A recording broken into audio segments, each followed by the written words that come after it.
Sir bomb అంట sir. మన కాలేజీలో బాంబు పెట్టే అవసరం ఏముందమ్మా? విధ్వంసాన్ని సృష్టించడానికి మన కాలేజ్ ఏంటి, మన ఇల్లేంటి? టెర్రరిస్టులకు అలాంటివి ఉండవు సార్. అయినా బాంబ్ బ్లాస్ట్ లో హైదరాబాద్ లోనే సిటీలోనే చేస్తారు కానీ ఇక్కడేంటి సార్? కాలేజ్ బంద్ చేయించండి సార్. అవును సార్, చాలా భయంగా ఉంది సార్. సార్ ఈ విషయం మనకేనా అందరికి? లేదమ్మా, ఎవరికి చెప్పొద్దని మన సిఐ గారు చెప్పారు. ఏంటి అప్పుడే పోలీసులకు కూడా చెప్పేశారా? ఫోన్ రాగానే చెప్పేశాను రా, వచ్చేస్తూ ఉండొచ్చు. నమస్తే సార్. నమస్తే సార్. నమస్తే సార్. ఇందాక నేను మాటలు పెట్టడానికి రాలేదు, బాంబు వెతకడానికి వచ్చాను. ఫోన్ ఎన్ని గంటలకు వచ్చింది? 5 నిమిషాలు అవుతుంది సార్. ఈ 7 కొండల గాడికి బద్ధకం మరీ ఎక్కువైంది. అరగంట క్రితం చెప్పాను ఫోన్ చేయరా అని. ఏంటి సార్ ఆలోచిస్తున్నారు? నిప్పు నిరంజన్ ఆలోచిస్తే పని అయిపోయినట్టే. సార్ అయితే అతన్ని అర్జెంట్ గా పిలిపించండి సార్. ఆ నిప్పు నిరంజన్ ఎవరో కాదు, నేనే. సూపర్ సార్, మీరు ఘర్షణ సినిమాలో వెంకటేష్ లా ఉన్నారు సార్. ఈ 7 కొండల గాడి ఇంకా ఫోన్ చేయలేదు. మేడం, మీ హెయిర్ పిన్ ఇవ్వండి. ఎందుకు? బాంబుని డిస్ట్రాయ్ చేయడానికి. ఏంటి పిన్తోనా? ఈ నిరంజన్ అంతే, మీరివ్వండి.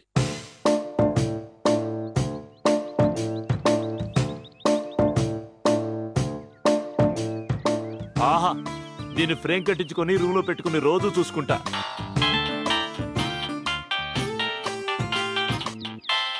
అమ్మయ్య, వీడు చేశాడు. నిప్పు నిరంజన్ స్పీకింగ్.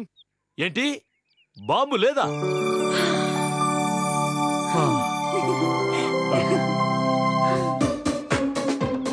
ఓకే సార్, వాళ్ళు భయపడ్డట్టున్నారు, నన్ను చూసి బెదిరిపోయినట్టున్నారు. చాలా థ్యాంక్స్ సార్. అమ్మా, నన్ను ఎందుకమ్మా వెళ్ళిపోమన్నావు? నేను వెళ్తే ఆ రాక్షసుడు నిన్ను బాగా చూస్తాడా?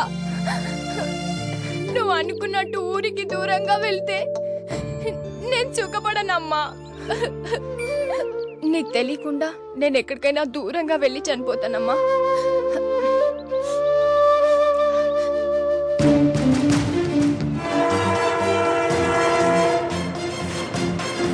నన్ను గుర్తు పెట్టుకుంటావు కదూ గజ? నా కోసం ఒక కన్నీటి బొట్టు రాల్చు చాలు.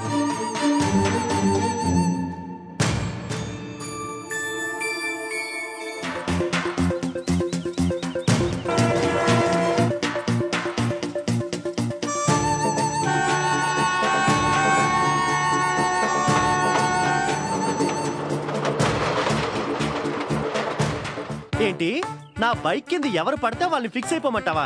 అవును, ఏ ఎవరు పడలేదా? పడింది, ఓ బండ పడింది.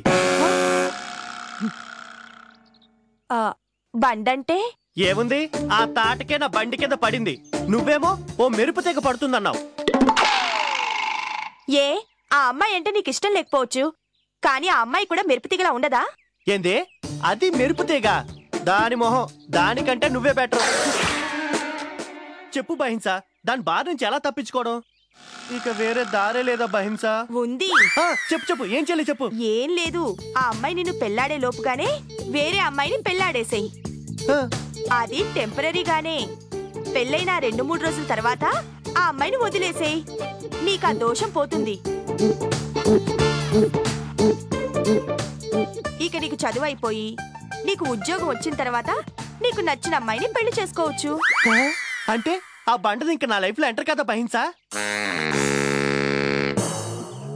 టెంపరీగా నిన్నెందుకు పెళ్లి చేసుకోకూడదు? ఆ చెక్కు మీద 12 లక్షలు రాసి ఇంటికి 10 లక్షలు పంపిస్తా. అటు వాళ్ళు పేడ విరగడవుద్ది, ఇటు సుభాష్ని పేడ పోతుంది. ఒక దెబ్బకి 2 పెట్టలు. నేనెవరినో లవ్ చేస్తుంటే పెద్ద పుడింగిలా ముందుకొచ్చేవాడిని మనిషి అంటారేంట్రా? మరేమంటారన్నా, మంచి మనసున్న మహనీయుడు అంటారా? కొంచెం ఓవర్ అనిపించట్లా? ఏంట్రా రాత్రి పెద్ద పుడింగిలా ఫోన్ చేసావు ఏంటి? నీ జీవితాశయం మమ్మల్ని ఇద్దరిని విడదీయడమా? Very good. ఇప్పుడు నీ వేలుతో నీ కంట్లోనే పొడుస్తాను చూడు.